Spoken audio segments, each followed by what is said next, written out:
Hi collectors, time for another mad item review. So in this video we'll go through a real mixed bag of stuff. So we have a few pieces of art by Jack Davis, we have an original piece of art by Don Edwing, and we also have a thing that was used by Kelly Freas in comic book conventions. So here we have a piece of art, not original of course, done as an advertisement in a comic. So this is not like a comic story.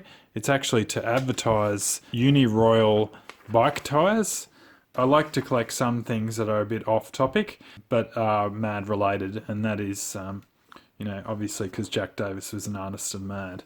And we have that, and Tiger Paw was the type of bike tyre or red line tyre that you could buy. And we just have, it was part of obviously a Batman. No, maybe not. I'm not sure who that character is. So next up we have a piece of art that was done by Jack Davis, and then it was signed by Jack Davis. So this is a limited edition print, and this was part of a Kickstarter to sell a Fantagraphics book. Now I don't remember what book it was, but it wasn't actually art by Jack Davis, I don't believe.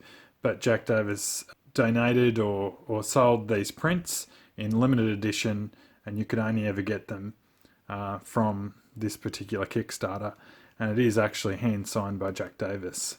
I just had to buy it because it's a pretty amazing piece of artwork. The line work in it is astronomical. If you have a look, like right in there, imagine doing that by hand. It's just nuts. But yeah, anyway, I thought that was a cool piece to get. Next one is super weird. So apparently Don Edwing or Duck Edwing used to send pieces of art with his art in to Mad, and they would just be some funny piece intricately done for no reason whatsoever other than to allow the people at Mad to get a bit of a laugh. So this is a really weird story, so let's go through it. I confess that the following tale is one of my favourites. Naturally, it is absurd and contains a quite funny story about a sock puppet and his companion who happens to be forever locked onto this sock puppet that becomes super by an alien force. The story begins outside a theatre where a huge line of patrons discuss the ventriloquist act that is so funny, who just happened to be the sock puppet and his attached companion. Super Sock. Below is Duck Edwing with test driving the sock puppet. Now this actually is a picture of him. So if we zoom right in, that is Duck Edwing. And then somehow he's like superimposed this and printed it and then stuck it on here. So he's digitally done this, and he's got this like sock puppet thing, and it's super weird. I don't know what that. It's like a beanie with legs and like a head there. I don't know. And there's obviously skyscrapers behind it.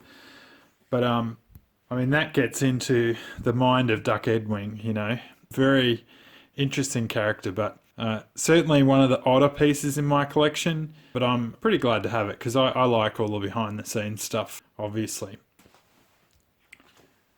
And last but not least, we have a piece of laminated card that actually was used by Kelly Freas when he used to do Comic-Cons.